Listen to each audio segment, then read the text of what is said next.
ndamwandikira recommandation ko avuye muri Kenya arayizana ngaha muri PAF kuri biro 7 aronka passport mu minsi 3 atakintu kimwe kinde gusabwa atavya biturire ngo ni urgence mugabo umuntu nawe akiri ngaha ataraza muri Kenya biramugora kugira ngo aronke passport nagerageza ya applying hakiri kare ntaze muri Kenya atacango bagira kuko abaje kwita mu bwuzuye dushobora kumutwara canka akagoga bukebuke mugabo muri Kenya kuba hatacango mugira ubu biragoye.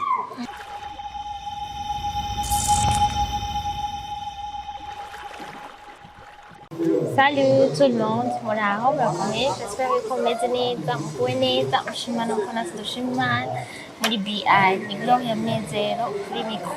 Haba ndi kumwe na uri kumwe na Ndanigwa Alexis Salahe ndongoye OP Kenya, Organisation Pays Diaspora Kenya. Okay. Ongea kwizina linde? Alexis Salahe. Okay. Alexis Salahe ni sawa. Yego ndimo. Kuba mu bindi bihugu biratese. Oya ni bitese. Nani ni bivana n'ingene wahinji. Okay, umaze imyaka ingahe? Je muri Kenya namaze imyaka 15. Niba umaze imyaka 15 ukaba hadatesa ko kutaragaruka mu Burundi. Okay, ndagaruka none mara ndi mu Burundi. Umva uri ngaha mu Burundi bwa ntuba ngaha. Shaka kumenya kubera iki muba muri Kenya kandi ubwiye ko kuba mu Burundi. Ibikorwa byinshi tubirangurira ngaha mu Burundi. Imigambi y'iterambere yose tubirangurira ngaha mu Burundi. Nta mwaka canke nta mezi 3 anahera ntaje mu Burundi. Bo uretse ko muri Kenya tujayo mu mahanga tugiye kurondera ikintu kiduteza imbere.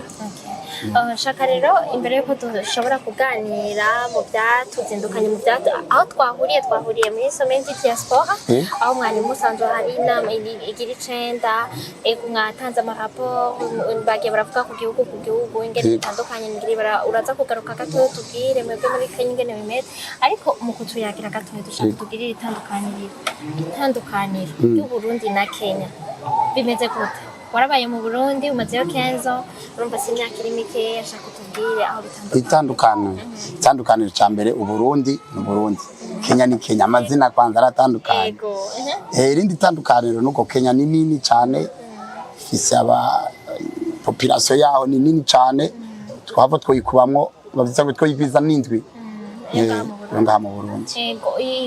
Ni imibereho nayo itandukanye. Imibereho bona abanyafrika Kenya batayizi mu gihugu kiri muri East Africa.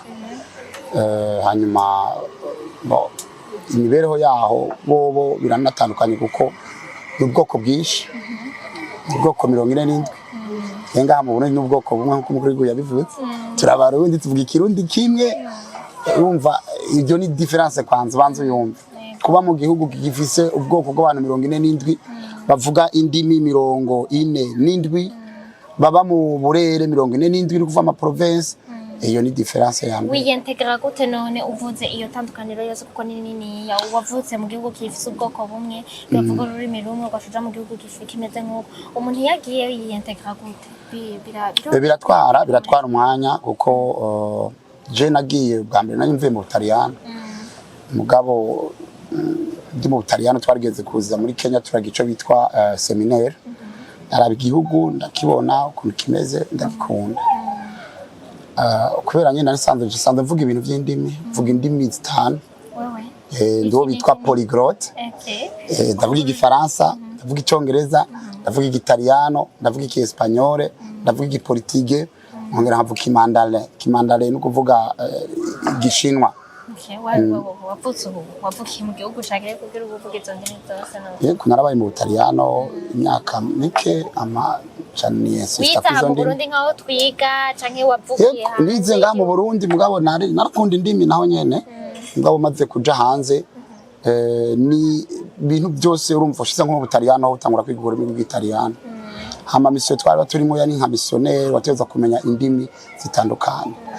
So buri simo wateza kwiga ururimi rushasha ukanarudefanda ukanarukoreramwo ibyo bitwa interpretation. So iyumva yari ngombwa uteza kwiga indimi nyinshi niko nazizi. Baravuze rero ko avuye mu Butaliyano curaza muri Kenya hama ico gihugu uragikunda? Igihugu naragikunze kubera narose akazi mvuye mu Butaliyano shikamba umwarimu w'indimi mugabo numva ntivyari vyoroshe kubera ururimi bavuga n'igiswahili vuye ngaha mu Burundi igiswahili urazi ko kitoroka rimwe na rimwe aho hari mu myaka ya 2007 2008 2009 igiswahili cari bwawe bivugwa cyane gose gusa naragahembera ko je namye ni tayindi ni cyane cyongereza naracumva igiswahili kubera mva ku mupaka hariya mu ntara ya Side cyo kumwe n'abatanzania igiswahili racumva nivyo rero wari uri kuratubwira muraza muri Kenya utudesida kuguma muri Kenya ntiwasubira nagiye muri Kenya shikira mu kazi ko kwigisha ivy'indimi mbona hari akarusho nene mba ndi umwarimu nk'amaharonka akarusho korosa abarimu nka batanu hano mu Burundi umva wovayo wewe tugumaye birumvikana mugabo urumva ko wari wavuze ko atesa kuko nibaza ko niba gutesa biba bifatiye no ku mafaranga adaptation kwanza igihugu cyose uroyemo mubwiza ukuri kiretse naho uri muri diplomate gushikayo umwaka wa mbere urateseka nyene adaptation ifungwa abafungura kwanza ikintu cyantesheje muri Kenya kwanza imboga zaho ari imboga bitongo sukuma week iyo mboga ntibaho hama imboga zabo mva nibibo biteka kandi bigaba imboga ikintu cyose nyene ntavyo kuvuga ngo nizi imboga ngo nirengarenga ngo nisombe hari imboga twigombaguza mu Burundi ugasanga bo burumva nyene iwabo ibintu byinshi barabiteka nyene usanga ari imboga ngo twe waje tazita imboga umurundi aba hariya babeshwe n'ubuzi bwabo ubuzi bworoshe kuronka bushobora gutuma umuntu avinda utunza abarundi benshi uko bari mu bisanzwe muri Kenya iyi myaka guhera muri 2022 ubu abarundi barenga ibice 80% ebana barazi yuko abantu bose hariya muri Kenya badandaza gahawa abantu baba vandere abantu baba security mbo abo nibo benshi cyane baba muri Kenya kandi amahera bahembwa ni meza ugereranije naho ngaha warazi yuko umusekirite aba bitwa abasekirite bo ngaha warazi yuko ahembwa amafaranga arusha y'umuri sanse arinza karonka muri Kenya gusa cafunga umusipi kubera ubuzima bwo muri Kenya burazimvye agaca yemera gufunga umusipi kabisa kabaho nabi mugabo ino mu Burundi ariko hateza imbere hari umubano nyamufitaniye umubano nyabaki diaspora Kenya rero gitugire ku muriro bimeze gute navyo en general diaspora Kenya abarundi baba muri Kenya umubano w'abarundi n'abakenya 95% n'ubano mwiza cyane kuko ivyo byose nakubwiye nta domaine nimwe mu buzima bwa Kenya mu kazi mu biro mu ma institution yose aho uzobona hari institution umenye ko umurundi arimwe nimba nk'umuhago wa Karol Genda akora nkora muri leta ndi umwarimu kuri université za leta nkora mu bya equivalence bya leta mugo nga mu Burundi nta munyamahanga yokora muri leta so bo bavuga bati ivyo uzanye ubumenyi uzanye tubusangire ingufu uzanye tuzisangire bo uri numva nico gitubwira nabandi nk'abakenya nta mukenya dandaza ibiyoba bibarabara abone menga birakengeretse ko twebwe umuntu hajeje lisansi hano akagenda muri Kenya aradandaza ibiyoba mu minsi 3 akaba yubatse inzu nziza akaba yaguze parcelle ngahe Bujumbura akubaka inzu bugabe cyo bigusaba kandi gusaba tazi bana gukura amaboko mu mpuzu umurango nijoro amukabaho gute none utaryama ngo uruhuko mvura ushobora kuronka amagara abashinwa ntibabayeho abashinwa barabayeho ngabo urumva urashobora gukora ejo kabanda nkaje nka guhema karorero nkara diaspora mugabo ku munsi ndyama amasaha nkane canka 3 yonyene uwo ni 24 heures aha turi ngaha turasinzira ibiyeri tubimo ko bigomya mwanya bizimbutse usanga ubona ko kizimbutse kirazimbutse nariko ari uruyeri rya runininya mbere ngaha nta biyeri bito bibaho ibi biyeri twebwe tunwa muri Kenya bigabura ngo kubiri amahera y'ikigwa cyagwizamo na 3 nayo nibaza ko muba muyakorera ngira ngo n'amafaranga umuntu aca akorera kwisaha batandukanye none nga ikintu ushaka kubaza ni iyo muramaze gukora imisita uratugiye ku mazina ya 15 waravuye ngaha mu Burundi mwaragiye muragenda mu bindi bihugu nk'ibi bintu by'inama za diaspora iyigira icenda ubona ari akahe kamaro imariye uburundi canke umunyagihugu muto canke umujene w'umurundi birafite akamaro kadasanzwe gusa nyene urabona twaracerewe mu bindi bihugu ama diaspora nk'ubu byo vuze ngo ntwara diaspora burundeze au Kenya. Urazi umuntu atwara diaspora burundeze ngaha i Nairobi. Atwara diaspora Kenya aha mu Burundi. Ni umuntu akomeye cyane. Ahabwa icyubahiro rwose n'igihugu camwibarutse. Kuko abayinjiriza leta gose. Binjiriza leta mu buryo. Urabona twe ni sommet de la diaspora edition 9. Abo bageze ku ma edition nka 40. Edition 40 urumva ko bateye imbere gose. Kuko umu diaspora wo muri Kenya bafise abyo bitwa ama appartement. Baragenda bakoka ama appartement nk'igihumbi. Ikiti bitwa diaspora yo muri Amerika, diaspora yo muri Australia, diaspora yo mu Buganda. Bakubaka ama appartement ukabona nyene ari ibintu bakubaka ibitaro kubera baba barahimirije na leta bafasha mu mugongo. Mugabo twebwe idufasha cyane kubera tugeze ku ntambwe nziza, twaracera mugo turi ku ntambwe nziza. Urabona ko twatanguye edition ya mbere, siko edition y'icenda imeze. Edition ya mbere kwari guhamagara abanyagihugu, y'abantu babembereza ubabwira ingene mbere nta urabona ko nk'ubu hari abaduhaye ama statistique yerekana ingene diaspora twagiye turaterera. Mwico gihe ntivyakunda. Ikindi gira kabiri urabona ko nk'ubu aba diaspora twaciye ubwenge. Warabonye Fabrice ariko ya demontra ama appartement ariko arubakwa. Urabonye amazu ariko arubakwa n'aba diaspora. Ivyo ni kubera rasomene de la diaspora. None ngaho nyene ngenda kwajije. Ivyo onye ayo mazu baba bariko barubaka. Ego irevre abantu baba muri iyo micungararo barashobora kuronka ubuzishwe bien. None nirihe terambere nike kintu bizanira iterambere abantu bangana gutera mu Burundi. Kuko niba uri kurubaka inzu ngaha mu Burundi ni terambere giwawe. Sinzu yiwawe none si hari ubundi muntu ayiganya ko ntibari yiwawe. Ubundi muntu ayironka papa mama bari nka. Ndagwa karorero. Warayibonye ijya ntuzenya baduhaye ijya documentaire baduhaye zijya appartement zingahe. Reka tuvuge ko ari yavuze ko zigiye kugwira amajana 3. Sama jana 3. 353 ni bari ijya kase. Exactement. Aba maso bacha bangaye kunze uri kubaka inzu amajana 3. Aba maso les maçons. Tuvuge ko aba maso yabona aba maso kunze imwe duhereza aba maso 5 kwiza n'amajana 3. Ako nakazi kubutse sikazi kubutse. Kirahera. Nagomba kwa kandi karorero. Ajya ama hoteli bubatswe ngaho. Sivyo. Bavuze hoteli nimwe yose yavuga ko abakozi bayo bari plus de 10. Nakazi sakazi. Abakoreraho nabangana gute sibajya bahejeje za humanité bahejeje amashuri atakazi bagira. Ni création de job na création y'ubuzi tuko turagira. Kubaza ubera muri ko muravuga nk'ico ikintu cerekeranye na ikintu kinini. Nico liko nazako.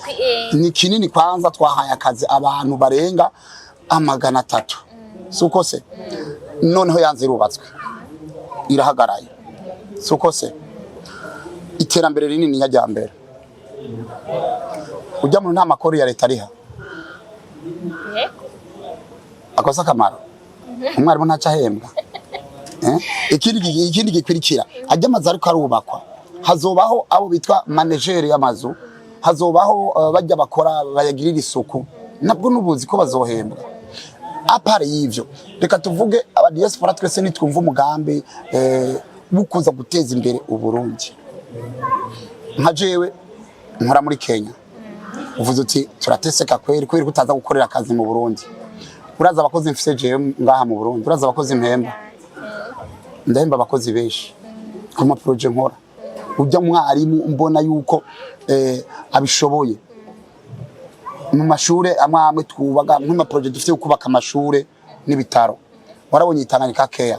Si mu diaspora. Ego mugabo urumva mwereke tugende direct n'umuntu umwe.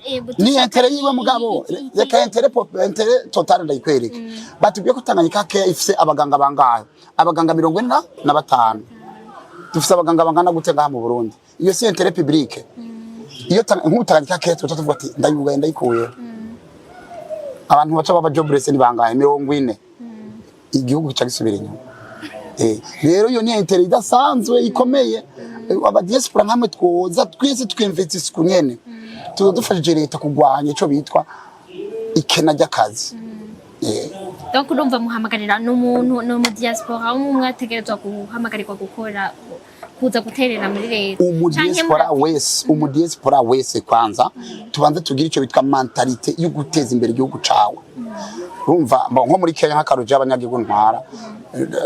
Jewe ndi mu bantu ba mbere mfise groupe z'abantu barenga 12,000 ibyo 12,000 sivuga ngo n'amafaranga tubasaba oya turabigisha turagirira amaseminari kandi abo bantu n'abantu bo hasi cyane frère badandaza ibiyoba bakora ku mijengo bagira ubusekirite mugo tubabwira ati yamara ntuhirahire ngo ugende utu dufaranga uronka hakugenda kugura inzoga ngaha muri Kenya iyumvira amafaranga ufuye yarungika mu Burundi ayo maheru abaragwirira mu Burundi cyangwa watanguze imitaye mu Burundi rushika mu Burundi rujya ruyere 5,000 urazi 5 na makenya ngahe wibaza senkemire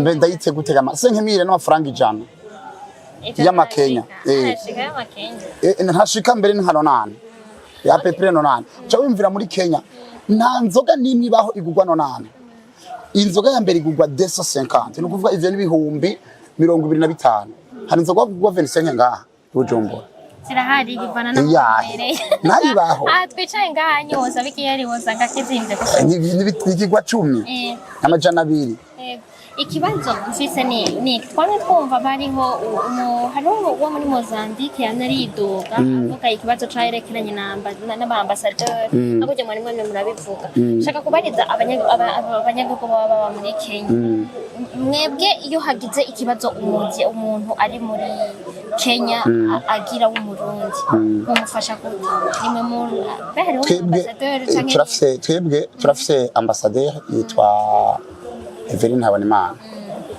apare tureke ambassade twe muri diaspora dufite cyo bitwa restrictive ikomeye je gusa nizina mugabo nashizeho komite ndafise komite fasha ibikorwa ndafise cyo bitwa ama commission ndafise ama département izo département de sociale umuntu apfuye bagaca biruka kurama ubuzima bw'ingene butunganwa ndafise département turangirana akazi abanyagihugu baza muri Kenya atakaza afise hakaja mu ibarabara tutangura kumurondeza donc wari we wese yisanza kubasanga yinjiye muri diaspora burundeze dufise département zimujejwe gusa ndaja kuvuga muri Kenya uburi mu canke ni nabari Nairobi gusa province yose muri Kenya afise abantu bitwa abahagarariye ama province les chefs d'antenne barenga 45 na 60 na mu gisagara ca Nairobi so nta murundi ashobora kugira ingorane ndane ntabimenye naho mba ningaho bunyene umuntu wese agira ingorane ndara ndakimenya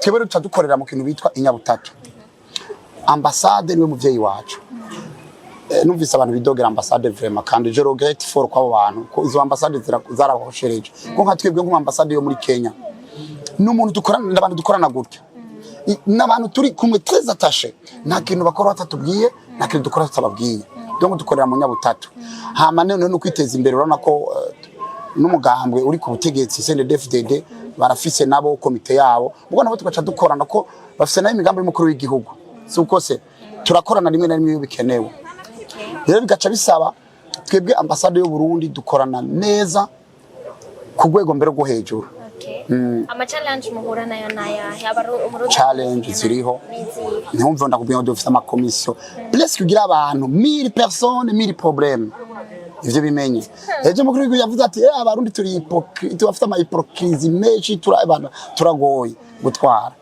ubumva nkubwira ngo ufite abarundi ibihumbi 12 wama witeze twiteze igihumbi n'impaka kikugwanya mu 12 igihumbi n'impaka critique igihumbi n'impaka kibe gifise ivyo mutumvikanako hame kindi naco urumva nshaka kumenya baba bariko baragira ama critique kubiki mu bagwanya kubera iki hari utagira opposition none hari matagira opposition oya nta kintu kiba kitagira opposition mugabo habari igituma nibaza ko naho nyene biryoha hari opposition n'abantu bose muri fara urumva ntavyera ngo de ntavyera ngo de gusa nagira nkubwire yuko hariho challenge duhura nazo challenge ya mbere duhura nayo na leta y'u Burundi irafise mu ruhara gucungera imbere twarabitanze mu ma directive tamwe dutanga leta y'u Burundi irakwiye guhaguruka igashira mu ntoki ikibazo cyo gucungera imbere waruzi ko muri Kenya haza n'abana bari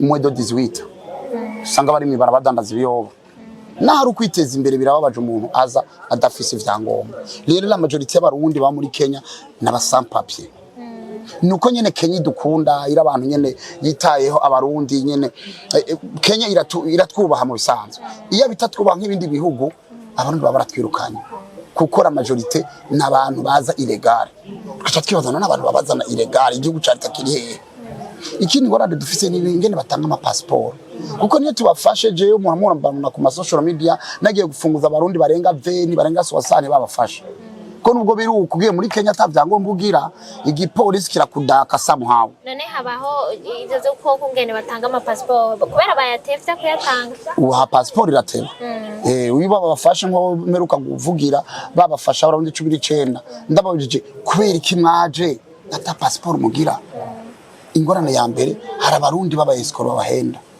ngo muze muri Kenya ubuzima no kuyora bakabaca amahera prido 500 tuwasanga ubona nk'undi ko ndavugira ngaha sona nk'abarundi nka 20 baje kunyibomako hose arahe tujanye muri Kenya bigenze gute ciyubakikamwe mu kizovutiza n'ibihumbi miliyoni ubuzima no kuyora muri Kenya hari abarundi bataye umurongo bagira ibintu nk'ivyo bagahenda bakenya bari ngaha meme n'abamineri warabonye mu ntara ya Rutana bacira ikibira abarundi 22 bafata imitonga ry'abarundi bari baje bageze muri Tanzania bazanye muri Kenya atavyangombwa bagira abo n'abantu umva bonona ni challenge duhura nazo kuko bica bingora ingene umuntu abajera benshi dufise abarundi benshi bafungiwe muri Kenya mugabo bafungiwe bagirizwa amakosa yuko umva nta cyangombwa agira ariko adanaza ariko n'umuvandere akanaje kudandariza hatemewe uraze no ngahe Bujumbura ugiye kudandariza hatemewe baragufata dufise abamotari benshi muri Nairobi usanga imoto yijanye Nairobi muri ville hatemewe baramudaka ari iki gituma abantu baguma bata gihugu nyene bagenda plus bakanagenda gushora kuko ntuvuga urinze ugenda mu kindi gihugu atani byangombwa ufise no gushora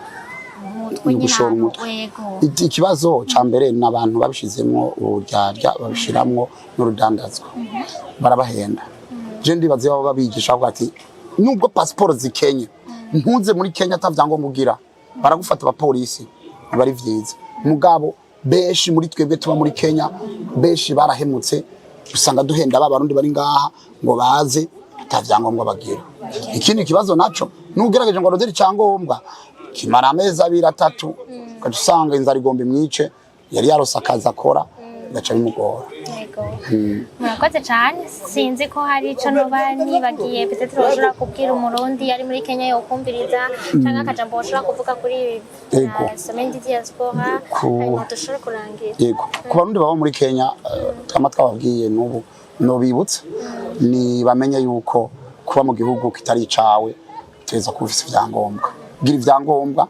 n'utabifise we murundi uri muri Kenya kamvuge ndaba mikoro abarundi bose vraiment ba muri Kenya gerageza mugire ivyangombwa nabajya bari mu Burundi nabajya binjiyeyo bagikora murazi igipolisi bo caduhagurukiye gose cyane kuko kigomba yuko tuba mu ico gihugu dufise ivyangombwa hama leta nayo dufashe kugico bitwa digital nko twabisavye badufashe nimba ari cyangombwa gikenewe kiboneke hakirikare gusa ku barundi bari muri Kenya narababwiye barabizi ubuje nkamwandikira ico bitwa recommandation passport ayironka aheze imisi 2 canke 3 ivyo barabizi iyo ndamwandikiye recommandation ko avuye muri Kenya arayizana ngaha muri PAF kuri biro 77 aronka passport mu minsi 3 atakinda kimwe kinde gusabwa atavyabiturire ngo ni urgence mugabo umuntu nawe kiringa ataraza muri Kenya biramugora kugira ngo aronke passport nagerageza ya applying hakiri kare ntaze muri Kenya atacangomba agira kuko abaje kwita mu bwuzuye dushobora kumutwara canka kagoga bukebuke mugabo muri Kenya kuba hatacangomba ugira ubu biragoye yego turagushimiye cyane sawa namwe murakoze yego ko muratwumviriza nibaza yuko mwabyumvise mwabonye ubasharukira muri Kenya turatubona batwandikira kuri BITV kuri nimero yacu mukatwandikira hariyo telefone mwandika mutubaza ama information ni information tubahaye j'espère yuko bizogira ico bibamariye neza cyane turabashimiye rero sawa murakoze mugire ukabimana bane namwe mujyanye no mubanye sawa namwe murakoze